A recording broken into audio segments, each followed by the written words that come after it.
అయ్యో మీరు అడిగింది ఏంటి? చక్కెరకెళ్ళి. ఇది అమృతపాణి. అవునా, ఉండనివ్వండి, ఎవరో ఒకరికి ఇద్దాం.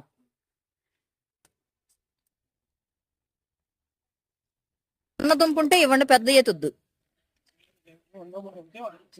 ఆ, అదే అదే, అంత పెద్ద వద్దులండి. బో, ప్లస్ ఇది చాలా హార్డ్ గా కూడా ఉంటుంది. ఆ, కట్ చేస్తున్నా కూడా గట్టిగా ఉంటది. Red banana.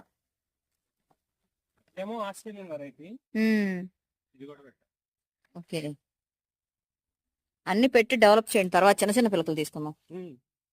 అరటి పిల్లకలకి స్పెషలిస్ట్ అని చెప్పుకోవచ్చు మన సురేష్ గారిని. నేనైతే చక్కెరకి వెళ్ళి అడిగాను, అందరూ మన గార్డెనర్స్ వచ్చి తీసుకువెళ్ళిపోయారు, అమృతపాణి ఉందన్నారు. ఓకే అండి, నెక్స్ట్ టైం తీసుకుంటానులేండి, అమృతపాణి కూడా ఎవరో ఒకరికి ఇచ్చేద్దామని చెప్పాను అనమాట. ఇలా కమ్యూనిటీ గార్డెన్లో అయితే వర్క్ జరుగుతూ ఉంది, వర్క్ చేయిస్తున్నారు సురేష్ గారు.